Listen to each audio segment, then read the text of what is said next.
Hey guys, welcome to episode 2, Cloud City Cover. A podcast where we're going to dive into the musical birth and evolution of musicians, comedians, and various other artists of the Pacific Northwest. This is a continuation of episode 1. Matt and I go all the way back to 97, so today we're going to dig into a little bit of our musical history. The camera audio cuts out about 5 minutes in. So thanks for bearing with us during these growing pains. Enjoy!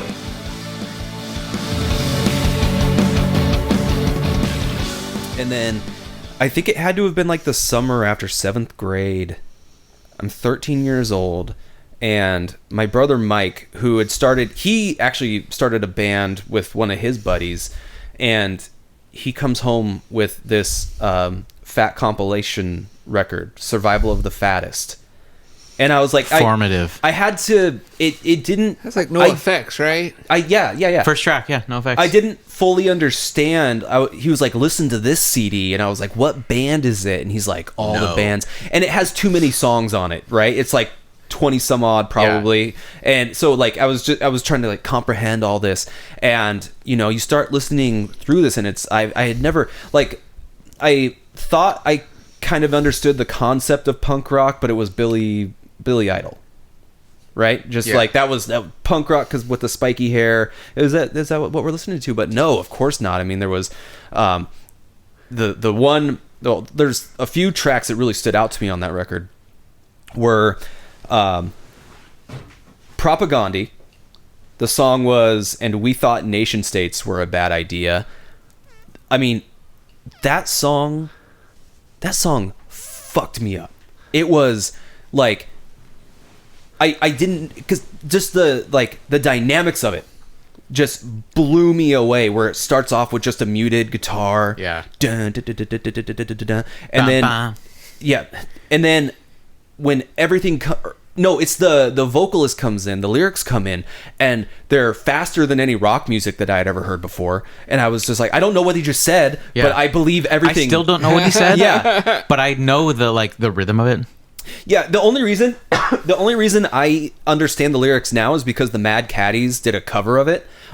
Way slower? It's way slower. Brilliant cover. It's because they came out with that record Punk Rock Steady probably 10 years ago or something now, but it's such a rad record. But so they covered that song, and so I know it's like, and because on that record it's publicly subsidized, privately profitable, the anthem of the upper tier profiteer, untouchable focus, the moment. I can't do like that. And then so the Punk Rock Steady is just like publicly subsidized, privately profitable. Okay, I would know it then if I heard that. It is so anyway, Punk Rock Steady, like a killer record. You should listen to it.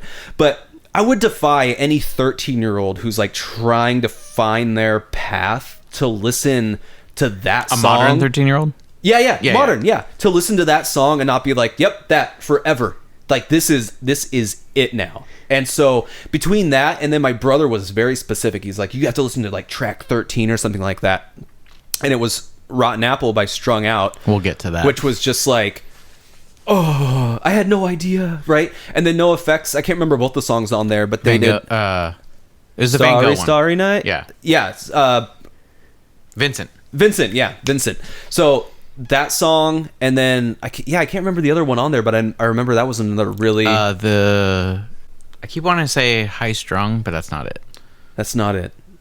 I can't remember. I'll have to go back and it's making me like want to go back and listen to it. I'm gonna pull it up because I have to. But so I mean, just listening to that record for an entire summer, and then came back in the 8th grade with my wallet chain, and I went to San Francisco that summer. My aunt bought me my first studded belt, and it was like I remember being super jealous of that too. It wasn't one that you could get at Hot Topic because it was from like downtown San Francisco. Wow! And so I felt so cool because of that, and I was just like, it introduces you to so many.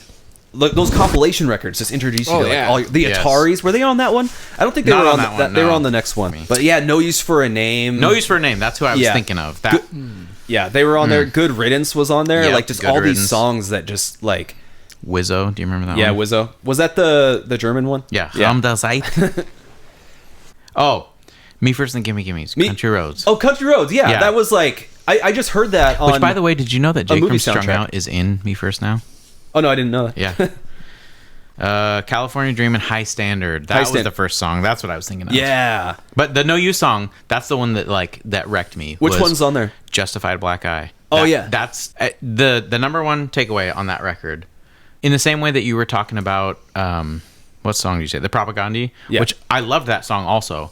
But like that No Use for Name song, still to this day, like I have goosebumps. Like it ruined me. Yeah. And I was like, what? Well, what? Yeah, you mentioned Goosebumps. Like listening to this record, the first time that I was like, oh. I still love that Propaganda song too. Yeah, it was. So one time, sorry to interrupt, but just a funny story. One time, I was driving with my mom out to wherever she was making me go, because like whatever. They make you go places. And the song came on, No Effects, Filthy Phil Philanthropist, and like. That like just blew me away, because I mean it starts out with the electric guitar, like, and then goes into like a xylophone, and then they're like blah blah, like it's like all this weird wild stuff, and so that helped me get really into No Effects anyway. And also, so many of the bands on there sound like they're having fun. Yes. Like there was like I don't know, there was something, especially with like grunge becoming so popular, and the Smashing Pumpkins, they didn't sound like they were enjoying themselves ever. Like, and it's funny that my like the phrase that comes to mind when I'm thinking about like an artist like Smashing Pumpkins, I'm just like, calm down. Like, don't stop taking it. It's not so serious. Doesn't have to be so serious. Calm the F down. And then, of course, I'm like, but you should listen to this punk rock music. It's kind of... Which, if you listen to the lyrics of that Propaganda song, it's like very serious. Oh, yeah, super serious. Exactly. But like, but they sound like they're having fun. But they still sound like they're having a great time. And it sounded like positive and happy, even though, they might be singing about, political stuff or whatever.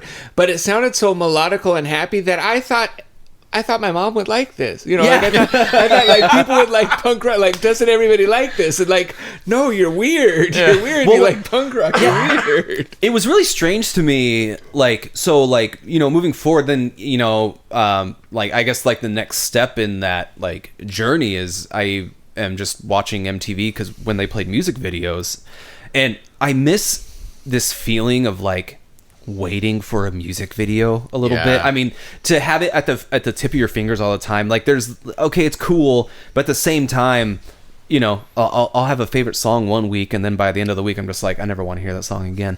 But I remember hearing Blink-182 for the first time.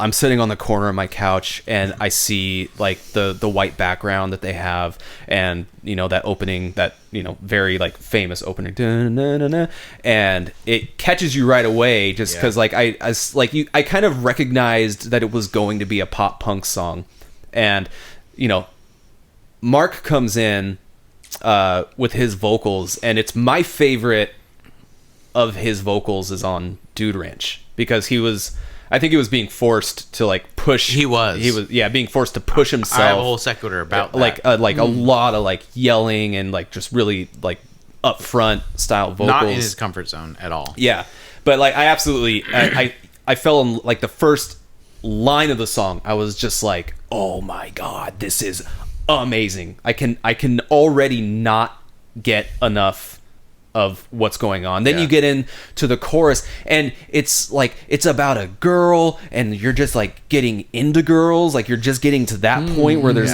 like you have your first like real like crush where you can't stop thinking about someone, and like it stirs up all these, you're excited, so and again they're having fun, but you're also in love with someone who doesn't know it, but you're listening to a song about a breakup, and you're just like, you know what it's going to be like to break up with all this shit's just going on, and like you're all during that, like you're just exploding. It's immersive. It was everything.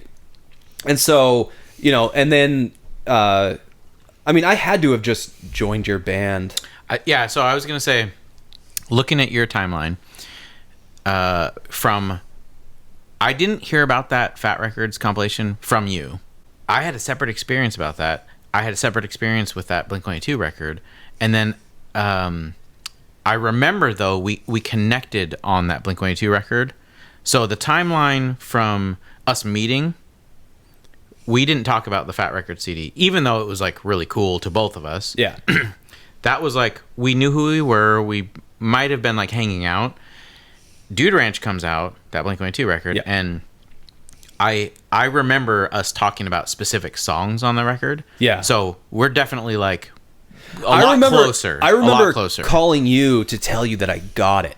And Yeah. that song, that record opens up with the song Pathetic, and like I had already loved. That's a front to back record for me Yeah, too. absolutely. Every song. Still, yeah, still. Every I had the vinyls. I had Dude Ranch and get over Cheshire yourself. Cat. Where'd the Hold on. I just Keep talking because I got some vinyl right here.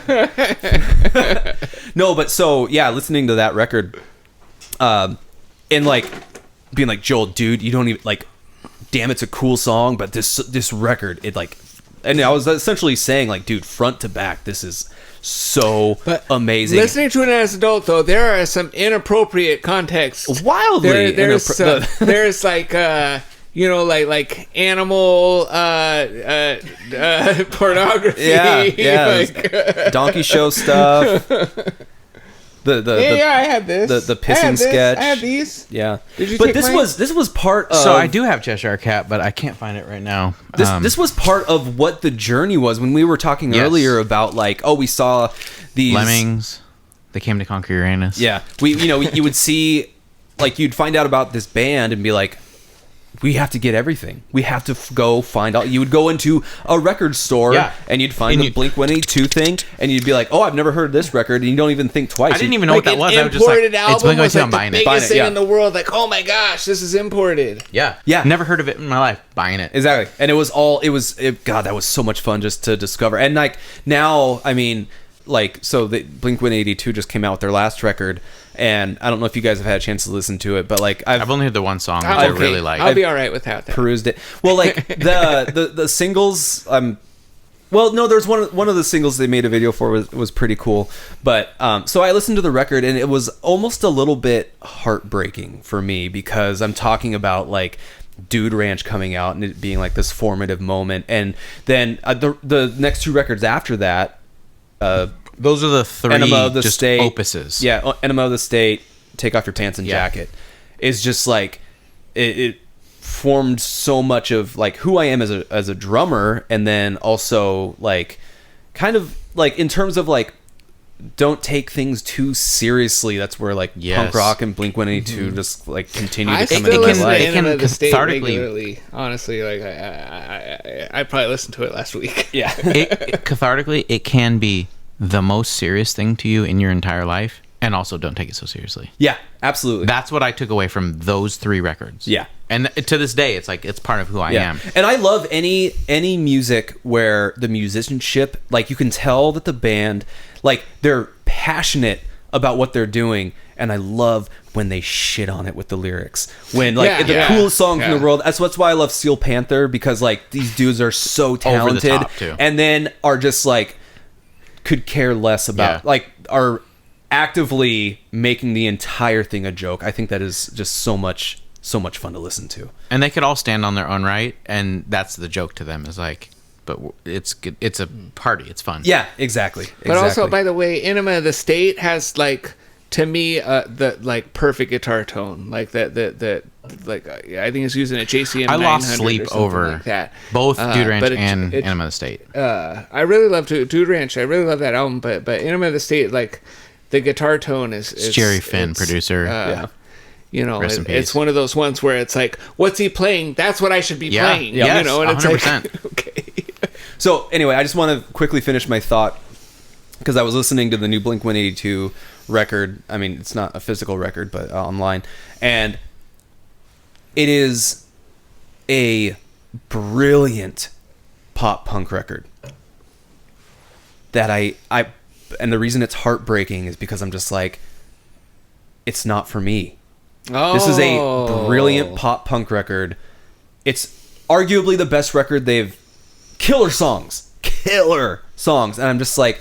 But I'm just kind of like, it's not hitting me in the same way. And so it bummed me out to like listen to a Blink... Because I didn't listen to any of the ones that didn't have Tom DeLonge on them.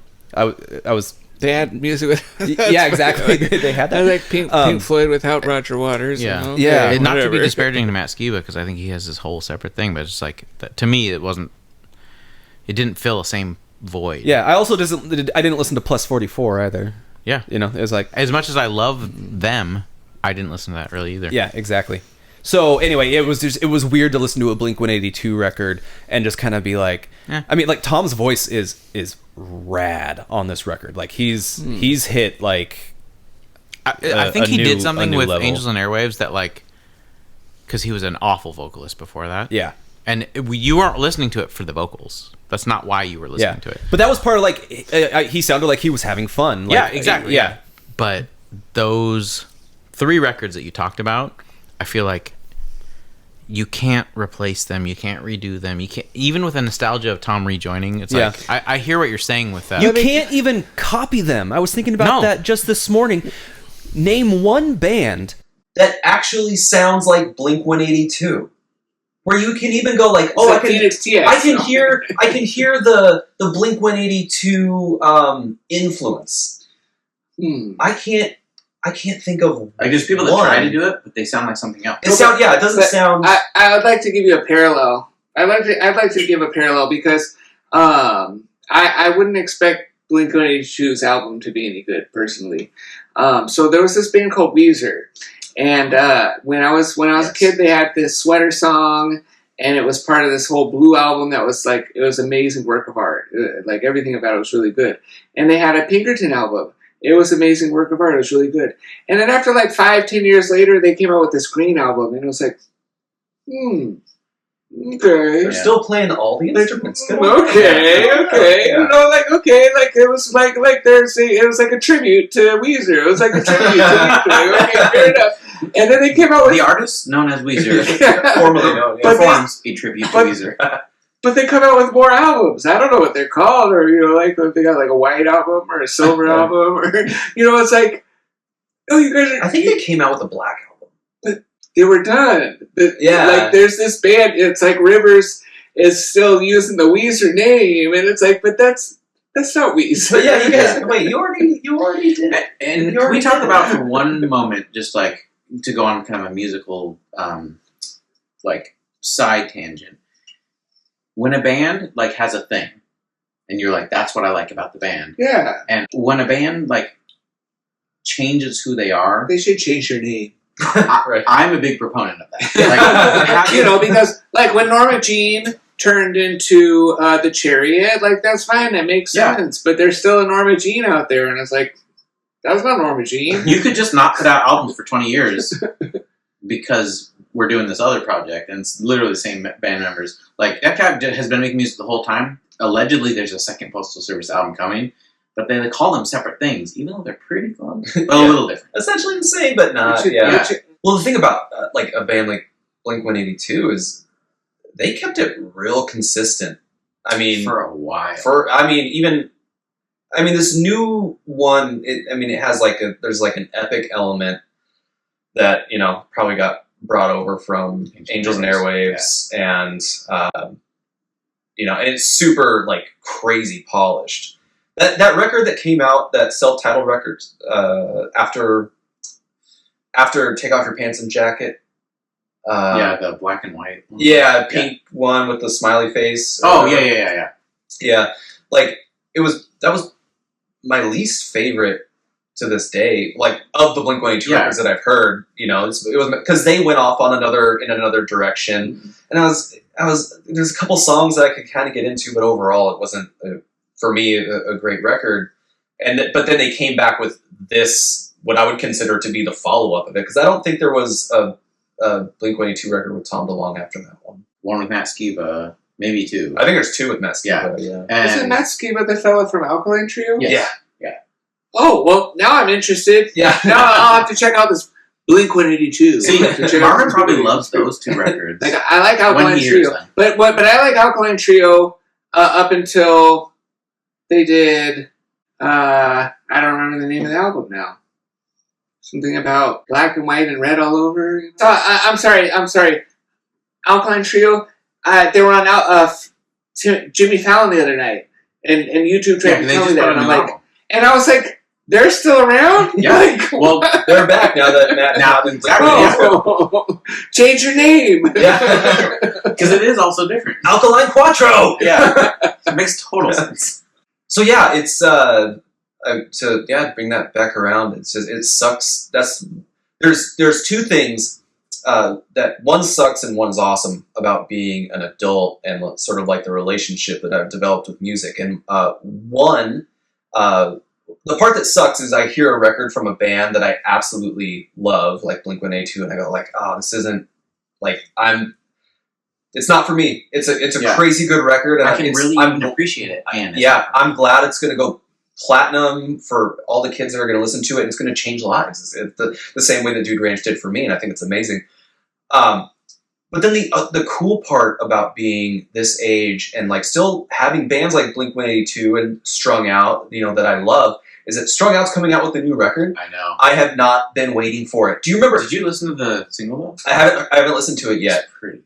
But like, listen, I remember when a band that I love would come out with a new record, and I'd be like, "This is amazing! Yeah. Where's the next record?" And I would just be like passionately waiting, checking their website for updates. You know, 'cause remember when you'd go to the website and then one day it would be completely different with They all changed the entire artwork, graphics, everything, and you'd be like, "It's coming!" Right? But like, being an adult and not having to care. But anyway, it's so cool to like bands that I love come out with new music, and I just get to be like excited for it in that moment instead of like I don't have to deal with the anticipation of like wondering where the new record is. And I think that's a symptom of our generation specifically versus like now when Halen's anticipating a record, it's like he's like, I'll be notified.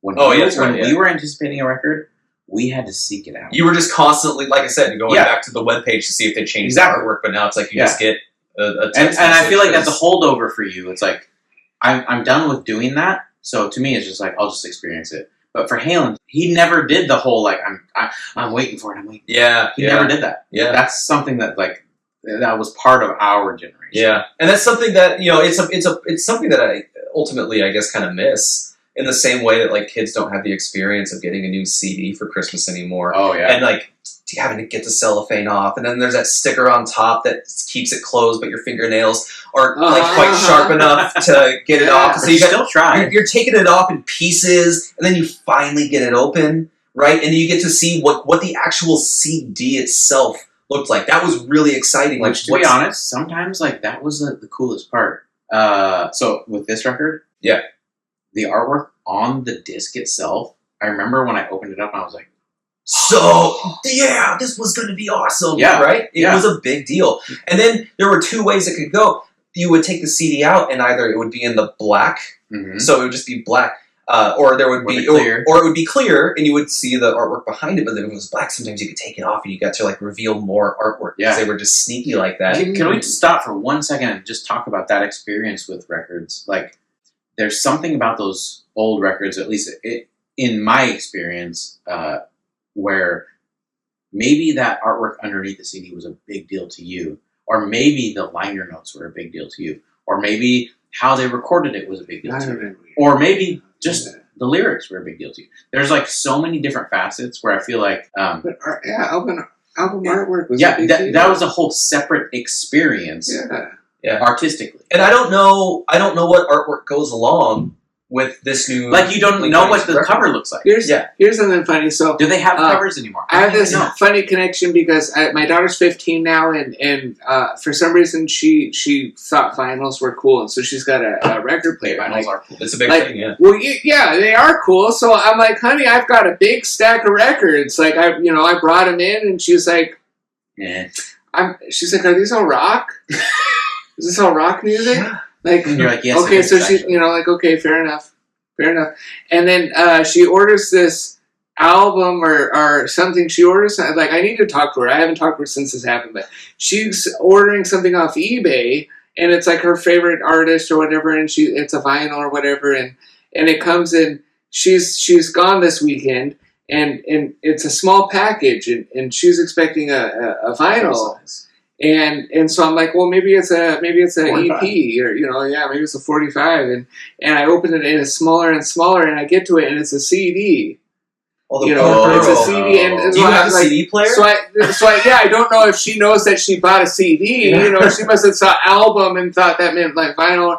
I don't know what happened, so I'll find out that later. But I'm like, do we have a CD player? Yeah, it just dawned on me. I don't have one. Like, do we have anything in this house that we, It's a Sony Walkman. I'm like, maybe her record player, her phonograph has a CD player in it. Like, no, but some of the new ones do actually. But this one doesn't. It's just a suitcase, phonograph, like, like supposed to be old school, even though it's new.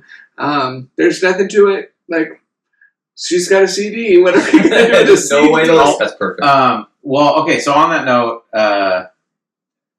what I hear from you is like you had this Huey Lewis experience where it was like you became musically aware, and then that 12, 13, 14, like we meet each other, maybe hanging out. Now we're in a band together. There's these like few records like the Blink-182 and the Survival of the Fattest and whatever, and now you're like, yes, that's your the wall. That's what sets it in motion. Yeah. That's really that's what puts everything that I can say that I listen to now is sort of based from That's your frame of reference. Those early records, And then it just got me thinking about like I went through like an aggressive Taking Back Sunday phase when just from dating in high school and just from the age of like 15 through 19, like I thought, because this guy fucking gets it, right? And they had clever, fun lyrics, and I got really into Brand New, and like I was super into that whole like in the same era that Brand New, Taking Back Sunday, and Saves the Day. Saves the Day. They were being cool. Saves the Day is really big. I also like Thursday. Well, Thursday. Yeah. Thursday. That was the same like little like microcosm. Yeah, so I got really essentially into emo music, but then like Screamo got a bad rap. I agree. Mainly because of the stupid name Screamo. That sounds awful. It was awful, but there were so many good bands that came out of that. Off of like a lot of them were like on Victory, but like Silverstein was a really good band. So good. Finch was like just amazing. Thrice would have been put in. They were shoved into that category. Yeah, it was like kind of like a. They weren't really into like the whole my girlfriend broke up with me kind of stuff. They were more serious. That's why. Yeah. But yeah, I was so enamored with that because those ages is when I was dating, and I started dating my wife when I was 20. And everything is epically emotional. Yeah, at that time, it's all 0 to 100. There's nothing in between. It's just my heart was either like full or it was broken. There was no in between. There's no Tuesday. Yeah, exactly.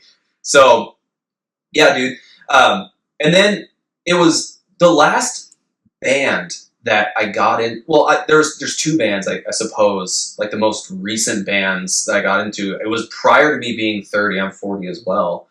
Was 4 Years Strong, which is they're fantastic. Keep coming out with killer records, please. So I still actually, there's a song I don't even think I've sent you that like blew my mind. Yeah, I've been listening to them a lot lately. Yeah, so they're phenomenal. And then I got really into Every Time I Die. Yeah, and as I started to like veer away from like metal in general, in a sense, like because I was like in a heavy like Under Oath phase, and like all the bands that they would tour with. And Under Oath is a killer band. But as I started to get away from that, I got really into Every Time I Die for the same reason I got into all those Fat Records bands. Because I'm like, these guys are energetic, they're heavy, and they sound like they're having so much fun. Like, and a lot of metal is so serious. But these dudes, like, it's a party. Yeah, they're having a great time. Which I'll take a one side step too. 1 year I got to work on Warped Tour, and so I'm going all over the nation. And something I didn't realize when we, went to Warped Tour as kids was that the lineups are different wherever you go. Yeah. Which, when you like they're drawing names out of a hat, right? Yeah. Well, and it like makes total sense. But I remember I was on the tour, and so I called up my buddy. And this is like fast forward. Like I met this guy when I lived in Florida for a while. I called him up because I knew he loved Every Time I Die. And I was like, yo, they just jumped on, and we're going to be in New Jersey, which is where he lived. I was like, yo, we got to go. If nothing else, just to see Every Time I Die. Yeah. And they're one of those bands where it's like, I own like 3 of their records. And largely because it was like, when you were like in that phase that you're talking about, like, I was like, oh yeah, I love Every Time I Die. I still don't listen to the records. Mm-hmm. For me, that is a band. When I think of them, I think of being in New Jersey at Warped Tour, watching them live and having the time of my life. Yeah. Like, one of the best live bands ever. I still don't listen to the records. I still don't. Yeah. And I every once in a while, like, it's on my iPhone or whatever, and it, like, when it's on shuffle, it like comes around, I'm like, oh yeah, that's cool. You can tell when you're listening to them that they're having fun as they do it. Yeah. That's so huge. Yeah, they're putting a party on a record. Yeah, exactly. And even when, like, because even when, like, the lyrics are really serious and deep and poetic, like, there's still, there's something about, like, the, you know, just the sound that they're putting out there that just makes you want to have a good time. 100%. 100%. You know, it's funny that you say that, like, they're this great band that you never seek out. Propaganda is that band for me, where it's like, I own a couple of their records. Mm-hmm. You'll never see me put one on, but every time if I'm listening to some sort of loop, every time one of their songs comes on, I'm like, I go, oh yeah, oh, who's this? Oh yeah, Propaganda. Yeah. Every time, a lot of the times it's a song I've never heard. I'll be like, this band is awesome. They have 100 albums. Oh, it's Propaganda. It's always Propaganda. So, like, yeah, they're such this amazing band that I never seek out, but had such like a crazy impact on me as a kid. That's a weird place too, like an album that, okay, because, and I'll talk about this later, but it's like, this album to me is like, I seek it out all the time. Yeah. Propaganda, Every Time I Die, there's a handful of other bands where it's like, every time it comes on, I'm like, oh yeah! But I don't seek them out at all. And still impactful in this like massive way. I have like 5 Propaganda records. Mm-hmm. Same thing, it's like, and I love every single one of them. I can think of 3 song titles. I can name one song, yeah. the one that I did name. The one that you already named. Okay, so you said Every Time I Die, Thursday, or the whole like kind of screamo, and then you're starting to get into more.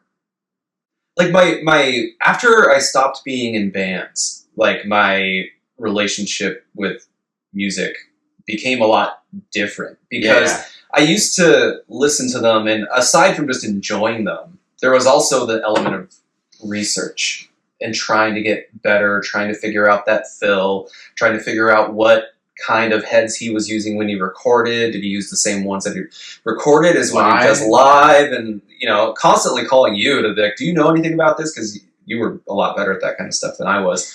And so then when it just became like, when I definitively understood that I was not going to be a musician for a living, I was just listening, all of a sudden, like, I did get a lot more open. There's a freedom. There's a freedom to it. You become much more open to different kinds of music because you don't have to be as passionate about it, frankly.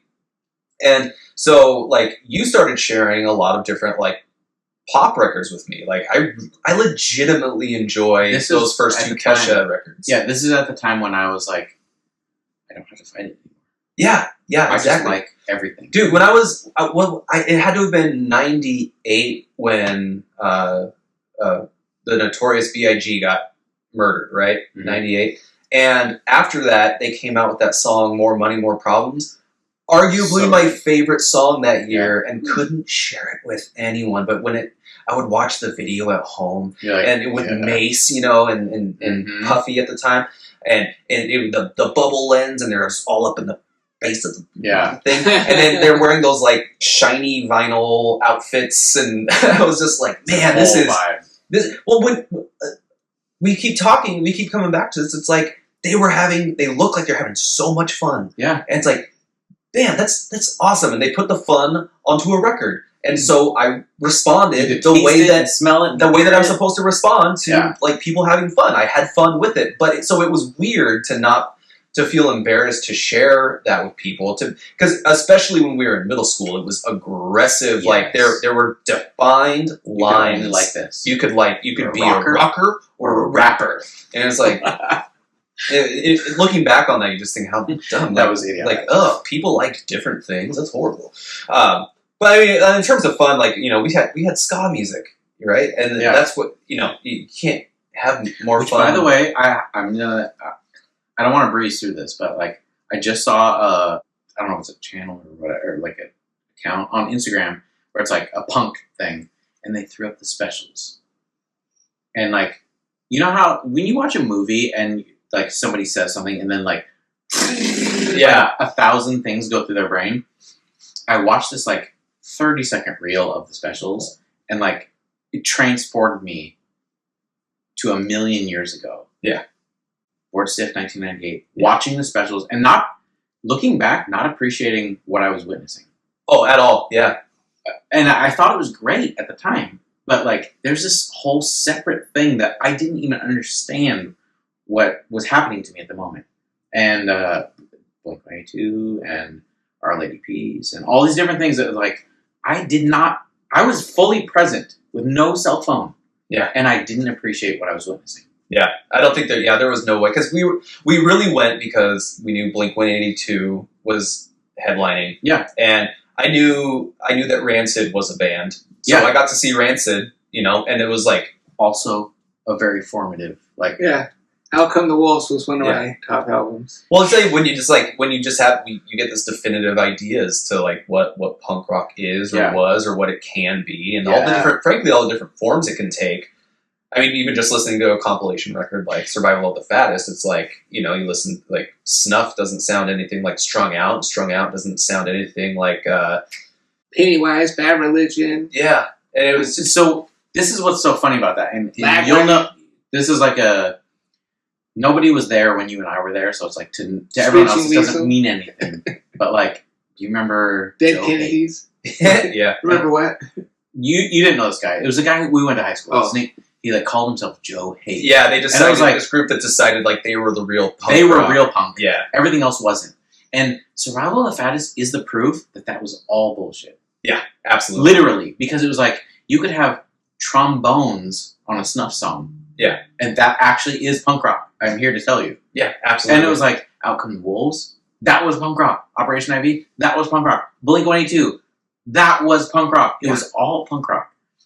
And at the time, and this is where like that thing inside me where I was like, oh, I don't really like that. Mm-hmm. Like I can't really like that. I can't like that. Yeah, it's not our thing. But like now, in retrospect, it was like I love that. Yeah.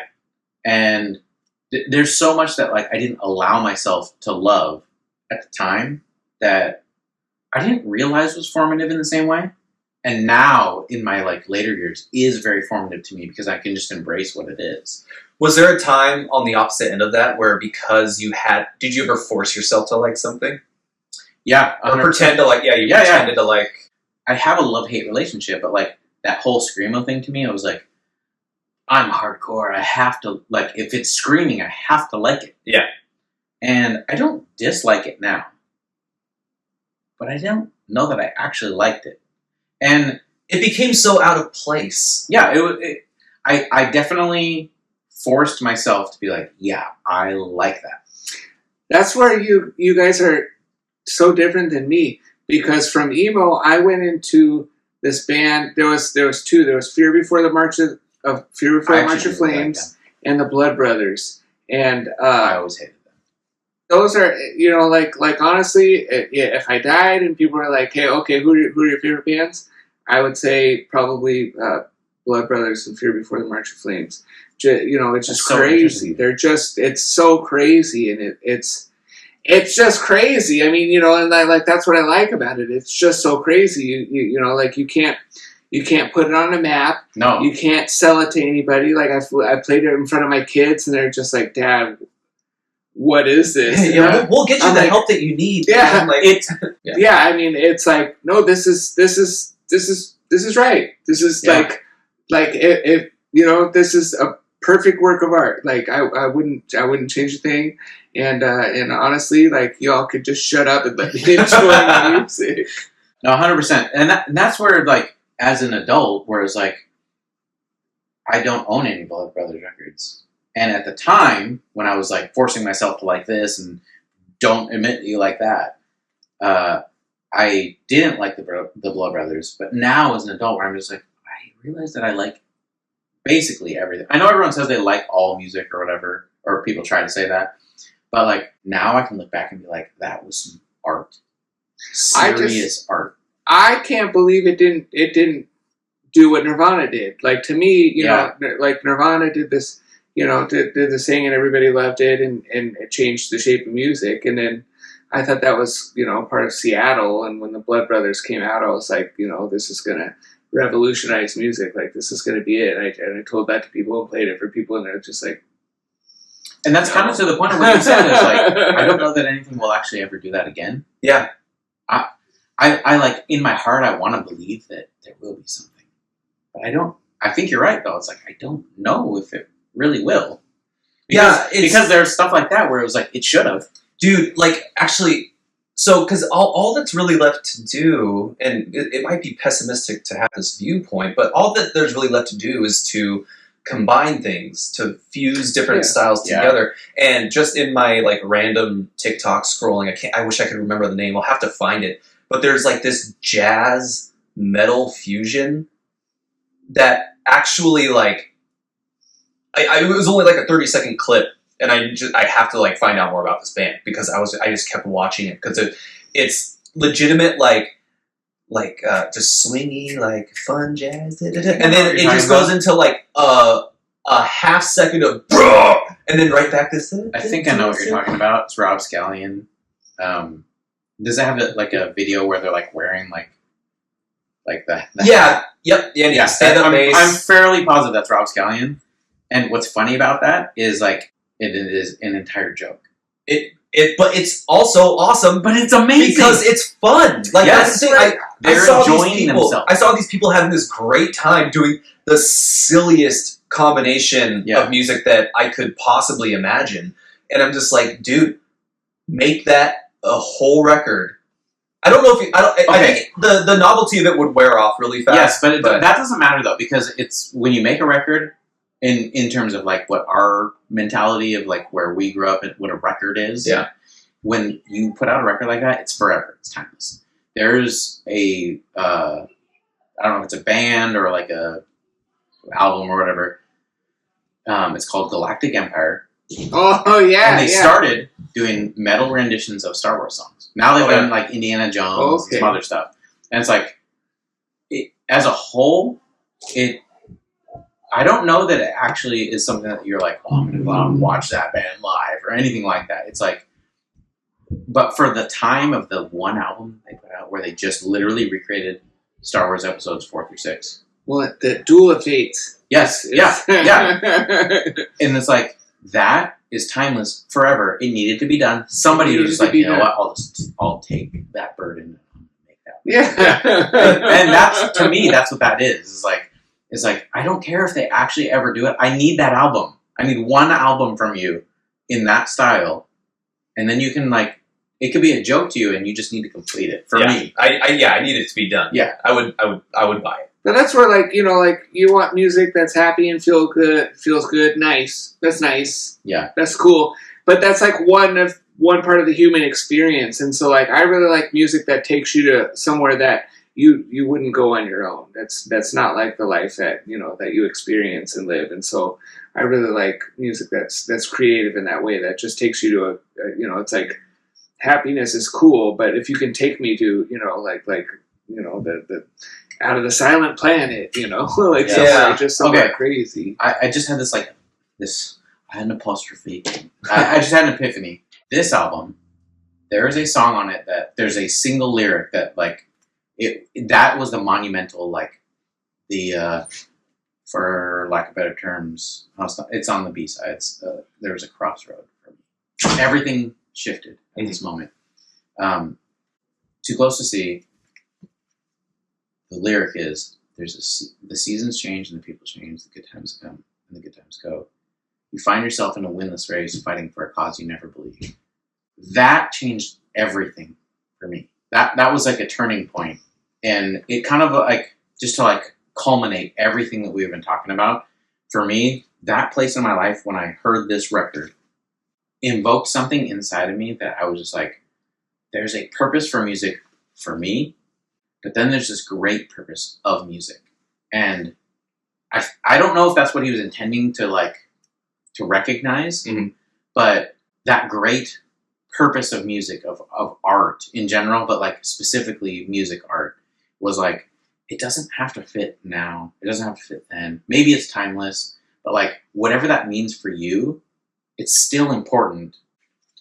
The journey is part of that important process to me, whether it's impactful emotionally, sonically, I don't know what you call it, the vibe, or whatever, like that having fun part of it. Like whatever that is for you at the time, all of those are important. I have times in my life where something was more important than the other. So before we met, what was important was the vibe. When we were hanging out and when we were in a band together, what was important was the style.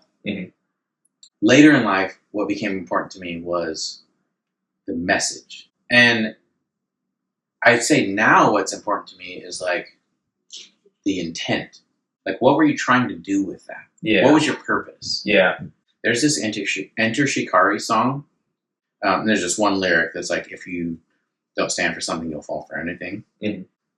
To go back in time, that's kind of what this record, I think, started that journey with me. Because Blink-182, let's be honest, their lyrics are not game-changing in any way. They're fun. Yeah. I had never thought much about that. It was actually you that pointed out that we were probably like freshmen or something like that, but the song Rotten Apple, you were just like... It changed my life. You were like, have you looked at how poetic this is? And you just recited it. Book. Yeah, dude. Like, I mean, and so when I go back and listen to that song, I'm just like, hey, tired man, I see you walk alone. The wrinkles on your face, a map of all your pain. Your expression becomes an open book of time filled with pages of forgotten hope. What? Yes. Are you kidding? Where did he come up with this stuff? Yeah, exactly. That Fat Record CD, Laura gave that to me. So it was like, my girlfriend at the time was like, here, I got you a 99-cent CD. And in retrospect, it was like, 99 cents, okay, whatever. Yeah. You know, I was like that was the retail price. You would walk into Hot Topic and you would buy these compilations for 99 cents. And you found 99 cents on the way to the mall. Yeah, you're like, your pockets and whatever. And I loved the music. I loved the tones. But the lyrics is what I was like, oh my gosh. Yeah. And so the album, though, that did it for me, just to like kind of sum it up, it was this album. I remember at Hot Topic, I went to listen to the listening station, heard the album, and I was like, I don't even know what's happening right now. I know. How did you even leave? You had to just sit there for 45 minutes. I listened to the whole thing. I basically listened to the There's a line of people behind you. Yeah, and I was like, hold on. Dude, get out of the way. The new Hoobastank record's out. That's a little later. Yeah. But no, that's the thing. Is like, I heard this record and I was like, yes. I don't know what just happened inside of me. This is it. So I bought the record. And in your mind, you just know, like, you tell the story 100 times and like, by the end, it's like, it's totally not what happened, but maybe some sort of it is. But in my mind, what happened was like, I came to school, I flipped around my JanSport leather bottom backpack and unzipped the outside pocket, pulled out a CD version of this record. Yeah. And was like, dude, you need to hear this. And in my mind, what happened was like, you flipped around your JanSport backpack. Yeah. And you pulled out the record and you're like, you mean this record? Yeah. I remember that a little bit differently, but the exact feeling that you're talking about. Yeah, it's emotive. Because I remember, my memory is actually that we did that with Suburban Teenage Wasteland Blues, the record prior to. It might have even been that record. Yeah, and like, I don't know, we had gotten in some argument, whatever 15-year-olds can argue about. I don't know. We were just like, we butted heads. Probably like 2 days before, and I just remember being like listening to that whole record and being like, this, whatever I'm like, Joel and I are disagreeing about, this is more important than that. So like literally like, dude, I got the, and you were like, dude, I got the, and it was just that exact moment where it was just like, this forever, dude. Like, whatever music we write moving forward, it's gonna sound like this. And that's what that did for, maybe it might have even been Suburban Teenage Wasteland. That era in Strung Out to me, everything they did, start to finish, Suburban Teenage Wasteland, flawless. Twisted by Design, flawless. And Dude Ranch also, spoiler alert, Laura gave me that too, where it was like, if I look back and nothing for like a girlfriend like I barely knew and like we were super young and it was like, was that really even a boyfriend girlfriend? I don't even know. Whatever it can be at the time. But it was like, if nothing else, she gave me 2 records that literally changed my life forever. Yeah. And that set me on a path that like made me who I am today. Because that takeaway for music for me was like, I love the fun part of it. But then I dug into the lyrics. Now I'm like, what is the experience? What are they trying to say? Mm-hmm. That's what music is to me. And the style is like, whatever. I like all the styles. Exactly. And that's the big thing. And the best part about being an adult is like you can just appreciate things for what they are. And you can I love the fact that 20,000 people can get together and go to a pop country music festival and just have the time of their lives. That's like, that is so rad. It's powerful. That's awesome. Yeah. I mean, like these people are bringing all these people together and they're just having like a blast. That's what music was invented for. That's amazing. It's amazing. And I love that people get together and listen to and watch movies and engage in things that I don't like. Okay, before we wrap this up, you said you were going to tell a story about Too Close to See. Oh no, I just like I just tried to cover on the drums Too Close to See. And my understanding is their drummer's name was Jordan, right? Yes. My understanding is that he didn't play to a click. It sounds like maybe because he couldn't play to a click. From what I've heard. I don't want to sound disparaging because he's one of my favorite drummers. A phenomenal drummer, just couldn't play to a click. Whatever. So I think the way they recorded, or I read, that the guitar players would play to a click, the scratch tracks. Jordan would play the drums to that, and then they'd go back and redo the guitars. Oh, wow, okay. So I normally, if I'm going to do, because I record everything through MIDI, normally if I'm going to do that, I'll make all the adjustments to the track itself to line it up to the grid, right, to the tempo. Yeah. But you can't do that to someone who wasn't really playing to a click. Not back then. Yeah, they can fix it now. I can, but if you have to slow it down so much to a point where it's like you can hear the song's been altered, it doesn't work quite right. Yeah. So for the first time, I was adjusting the click map to the song itself, and so it's kind of all over the place. Really difficult to play through. But what's really funny is that when he goes into his longer fills, he does real long, fast. Like I cannot keep up. I mean, it's so exhausting. He is consistent. He consistently every single time in that song came in a quarter beat early, but the band is so in tune with him that they just are right there. Yeah, like the lyrics, guitars, the bass, they were all so in tune with him that even though he was off, they were all just like boom, right back with Jordan. And so it was really funny. Like I stayed up because I started that project at like 7 p.m. like right after dinner, and I didn't go to bed till midnight. And all I got done was just mapping. And that's also like my lack of knowledge, like how to navigate DAWs. Because every time I want to try and do a new thing, I have to go on YouTube and research it and find out what to do. How do I do that again? Yeah, exactly. So yeah, and then like getting frustrated and having to start over several times. But it cracked me up as I was like getting this ready to go. Just how kind of all over the place he was. You would never know it listening when to you it. just listen to it as a product. Because they are so, and they're live too. Like they are so tight and amazing. But so it was funny to like look at this. I guess you could perceive it as a flaw, even though it's not, because I mean, ultimately, if I'm doing a drum cover, I mean, there's 2 kinds of covers that I'm going to try and do. The one where it's like, here's what I would have done had I been the drummer. Sure. And then the other one is, I wonder if I could do that. Exactly. Yeah. It's like, so this was a, can I do that? The answer is no. So, because I mean, God. And we'll save this for another one, but I have so much to say about like punk rock drumming. Like, because I've gotten really back into it. Like, you know, as we started to do covers, I try and do like punk rock covers of songs that didn't have punk beats before, which I think is really fun. But then I mean, just it's the only. I turn on my Apple Watch like exercise app, and you know my heart rate's up at 200, and it's like after just like 30 minutes, like all my rings are closed 3 times over, and I'm just like, all right, I feel good about that. And it's also a great excuse to play because my wife will like go downstairs and she's doing like her workouts with her weights in the videos. I'm like, no, this is my exercise. I'm doing, and then I get to throw shit up on TikTok. So yeah, it's cool. Yeah, that's cool. It's cool. Anyway. Well, I feel like that's a great place to like. I have so much more to say, Yeah. And yet, like, we can close it off, cap it off, and say, tune in next time. Because this is the first of what is to come of finding out who we are together. Yeah.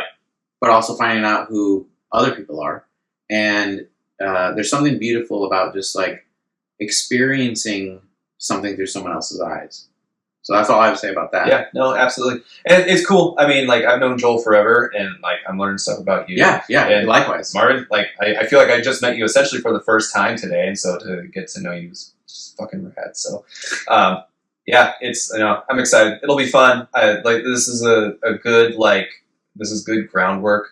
I mean, I think what I learned the most out of all this is just how, like I said, we started at 3:30. We didn't pause and we just kind of went all over the place, but it kind of shows you how much there is to say. So yeah, absolutely. Hopefully, I was concerned in the other direction where I was like, man, I think we should only do it for like a half hour. Yeah, because I don't know if we're gonna have enough to talk about for like an entire hour. I feel like we could talk for another 3 hours. Yeah, now I obviously that fear was totally unfounded. So yeah, I'm super stoked. I appreciate you guys. This was really fun. Let's do it again. Let's do it again. Yeah, definitely. And thanks for tuning into my channel. Don't forget to click that subscribe and smash that like button.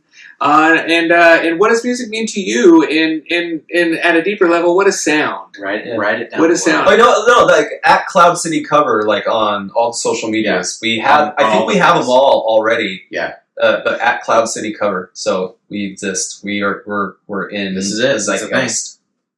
That's it. All right. See you next time. Bye. Thanks for sticking around to the end of episode 2. Do us a favor, hit like, subscribe. All that stuff really helps us out, and it motivates us to keep going. We'll see you next time. Cheers.